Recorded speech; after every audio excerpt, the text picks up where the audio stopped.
day 6 here in Seoul, Korea, and it's going to be a tiring day because we will be going home. Checkout today is 12 p.m. After that, we will still go around. Hindi ko alam kung saan kami pupunta. Balik kami dito ng before 7 kasi darating yung airport transfer namin ng 7 o'clock.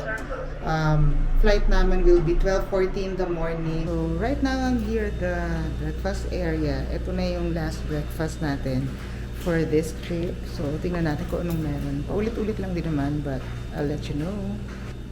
So, wala ng tao because it's already 9:30 in the morning. Last call is 9:50. So, they have syempre juice, tea, cereal, milk, orange, apple. Tapos ito for the salad. Ayan, salad na yan. Dressing for the salad. Ayan. And then, they have cream soup, seaweed soup. So, ayan, plain rice, fried rice. Ayan. Nagtutong na siya kasi nakabukas to. Tapos french fries, then grilled vegetable, sausage and pork, and then egg. Tutong na yung egg. So this is what I'm having: salad, apple, mandu, sausage, and egg. Let's eat. And we are about to check out of the hotel, and this is my OOTD or my outfit for day 6, our final day here in Korea. So here's what I'm wearing. Meron akong dalawang Uniqlo na heat tech, isang round neck, isang ayan, turtleneck na white. And then meron ako ditong cardigan, a puffer from Korea na yan. Then yung bottoms ko, meron naman akong dalawang Uniqlo na heat tech din. Isang ultra warm, isang extra warm. And then one top 10 na inner wear. And then ito, manipis na manipis lang kasi to. Hot pink na parang square pants. Ganyan. Pero mukha siya, ayan o, diba? Pants yan, pero mukha siyang skirt pag naglalakad ka. Ayan, from Shein. May New Balance na 530. May Le Plage mini bag, may eco bag, and ayan, wala akong accessories eh. Yun lang, we're ready to leave Korea. Pero mamaya pa ang flight namin, so we have approximately 6 hours to roam around. Ayan, so eto na, check out na tayo. Let's go!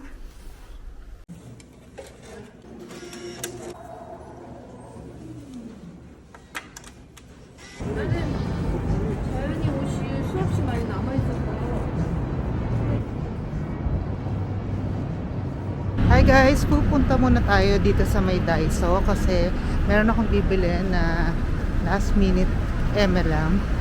Tapos niyan, pupunta tayo sa K-Star Road ulit.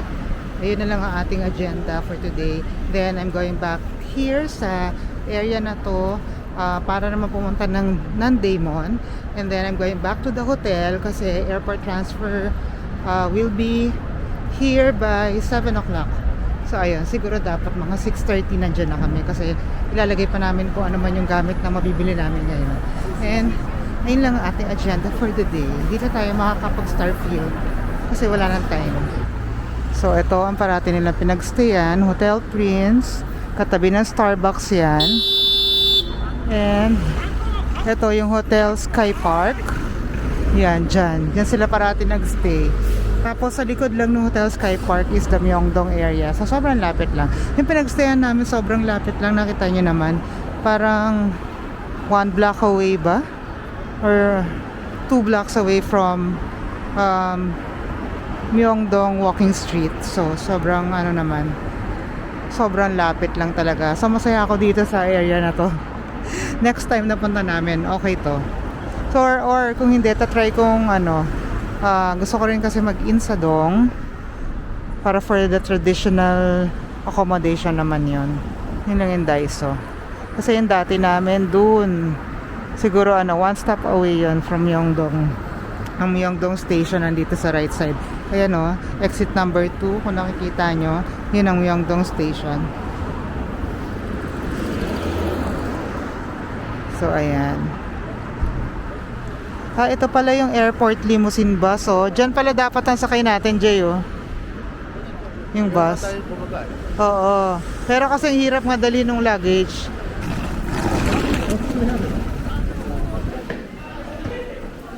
Struggle lang talaga dito sa Daiso yung pag-akit mo sa stairs. Meron sila dito elevator pero hello, mahaba ng pila. So ito na tayo. Yan. Bibili lang ako ng mga pang nails. Bibili ako nail cutter kasi natanggal yung aking acrylic. So ayan.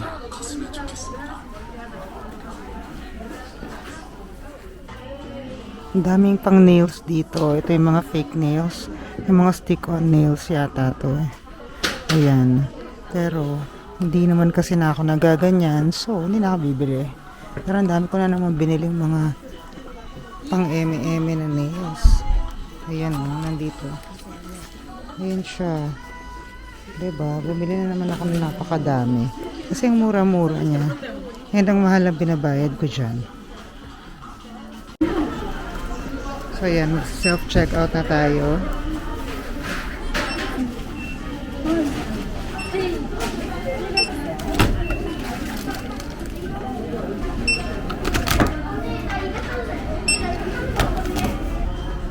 Total is 29,000. 登録された商品の数量と金額を確認してください。携帯電話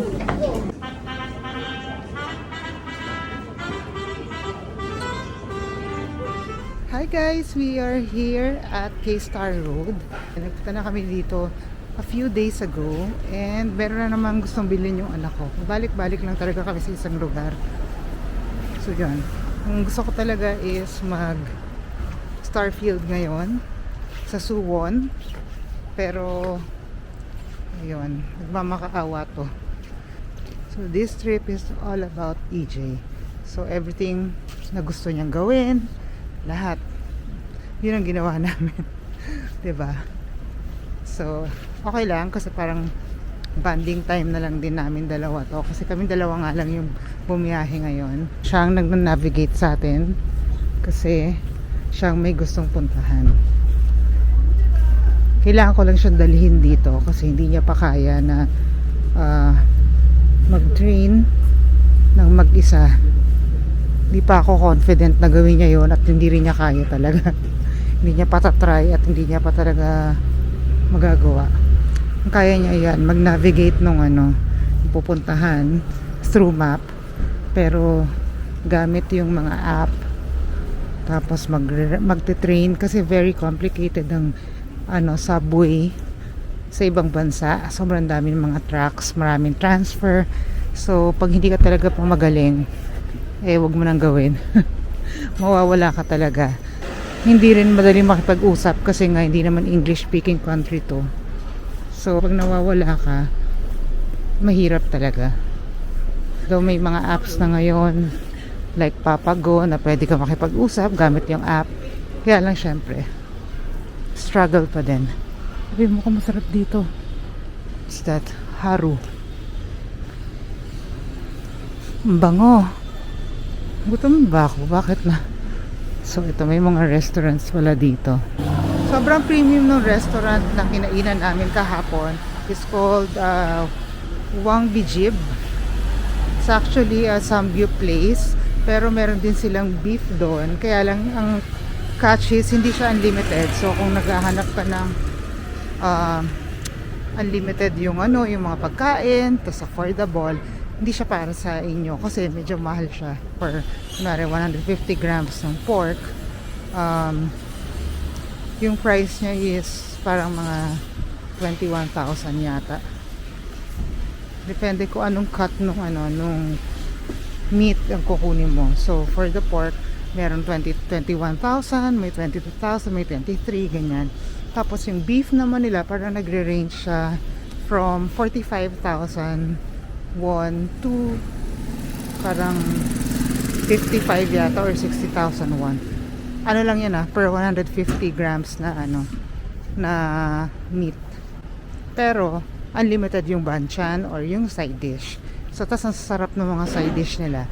Yun lang talaga guys ang maganda sa yung premium na restaurant or sa high-end restaurant yung medyo pricey kasi premium talaga yung quality ng meat na binibigay sa inyo. Although dito kahit na mga unlimited naman, sobrang lambot din talaga ng mga meat nila. Tsaka ang kakapal.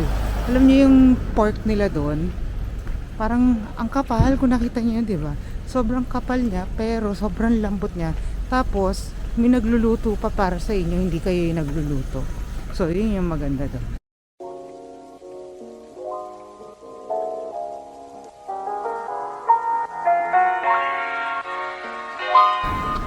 Alam niyo to, yung road na to, mahal yung mga stores na nandito, pero yung itsura naman nung lugar, lalo na mga side street, parang hindi naman high end, sakto lang.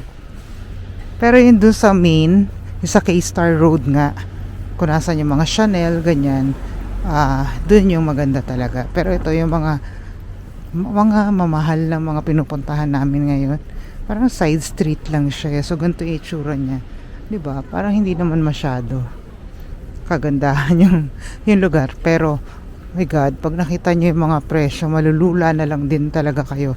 Like yung isang pinuntahan namin, hindi ako nagbi-video kasi pagka ganyan mga high-end nga, bawal din naman. Masisita pa tayo. So pati mga local brands din nandito, or yung mga high-end na iba, yun, nandito, ayun yung mga ganyan. Pag chinek mo yung mga presyo, meron kami pinuntahan, parang mga presyo ng mga bags dun, 1 million or 2 million won, ganun. Magkakalayo siya. Parang different streets, ganun. So more lakad lang talaga tayo dito. Parang ang daming tao dito, ang daming bata na naglalakad. Siguro may university na malapit dito. Actually, binabaan namin kanina, parang university rin eh. Ano nangyari dito? Nagkabanggaan. Alam niyo, sabi ko sa inyo, hindi magagaling yung mga Koreans mag-drive. Hindi sila marunong mag-back up. Ito nga katulad nito. Isipin mo, magkabanggaan yan, dalawang yan. Lexus! Hindi pala nagkabanggaan. Judger ako doon sa part na yun. So, yung kasama ko, napakabilis maglakad. Iniiwan-iwan lang niya ako talaga. Pero wala naman siya napupuntahan. Hindi ko sa inyo, magaganda yung mga kotse dito eh. May naka-Lexus, may naka-Benz, may mga naka-sports car. So, kasi nga high-end talaga tong road na to. Pati yung taxi, Honda lang, pero mukhang premium. Ayun nakakaloka. Tingnan nyo to, puro mga Benz. Ayan diba? Tapos ito Maserati. So ayan, pipila daw kami dito. Hanggang taas pa yan. Ewan ko hanggang kailan makakaano yan. Ano kaya yung maraming tao doon? Ano yan? Restaurant ba yan? Ayan po siya, nakabili na siya. Ang haba na ng pila, tingnan mo. Gano'ng katagal tayo pumila, EJ? 30 lang ba yun? Ayan, nakabili na siya. There. Let's go. Time to go back to Myeongdong and shop a little more. Shop a little more. Hindi pa kami nagla-lunch, so baka mag-lunch muna kami or baka mag-late lunch. Hindi ako sure. Pero kasi hindi na kami maghihiwalay nito ni EJ. Dire-diretso na to hanggang bumalik kami ng 6 o'clock dun sa hotel. So yan, medyo guminaw na naman, kaya sabi ko sa inyo, kasalamigin girl, hindi talaga ako pwedeng manipis yung suot. Kasi minsan pag lumabas ka, mainit, pero biglang lalamig, tas biglang hahangin. So ayun, hindi mo talaga alam. So mas maganda na na lang, naka-layer up ka. Tapos pag nainitan ka, pwedeng mong tanggalin. Like halimbawa yung puffer mo, pag nainitan ka, tanggalin mo na lang. So mas okay. So yun lang guys, we will go to the train station. Ayan, so kanina iba yung dinaanan kong way. So nakatatlong transfer ako.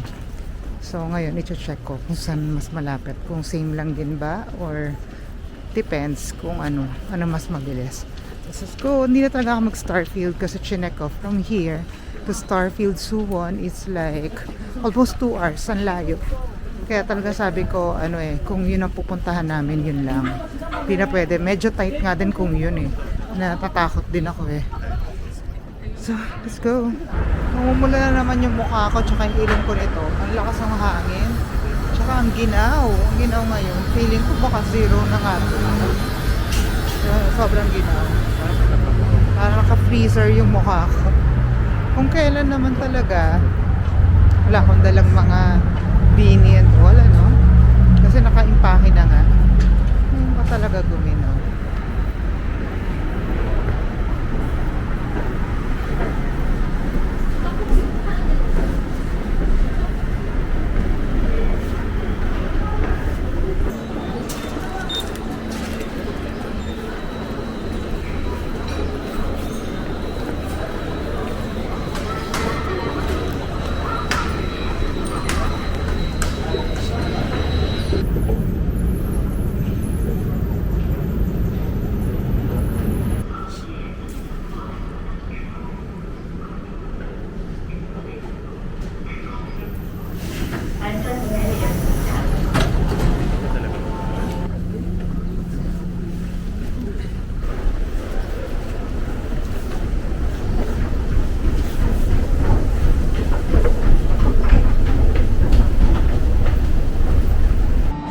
James Cheese. Dito yan sa tabi ng Yogane.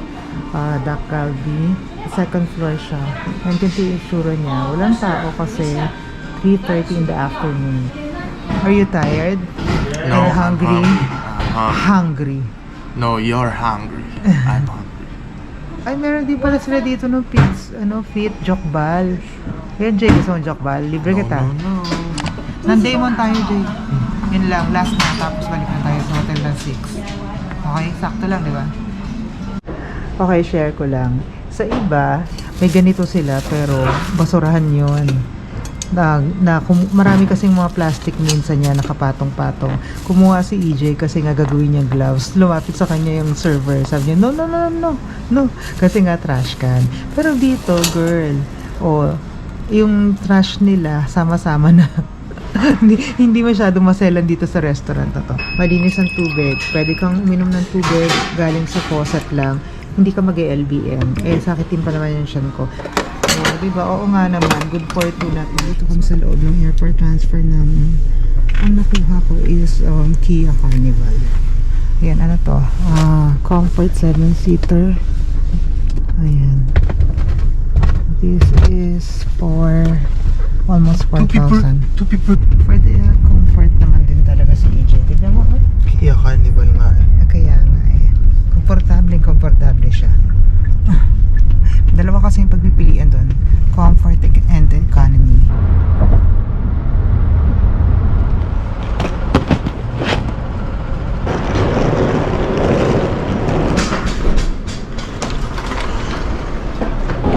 Sobrang aga namin. Maaga kami ng 1 hour bago dun sa mismong check-in time.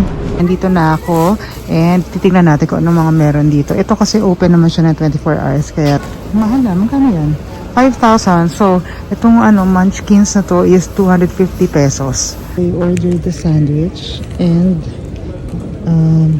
English breakfast tea sa halagang 10,200. So, 500 pesos for this meal. EJ, we're going home.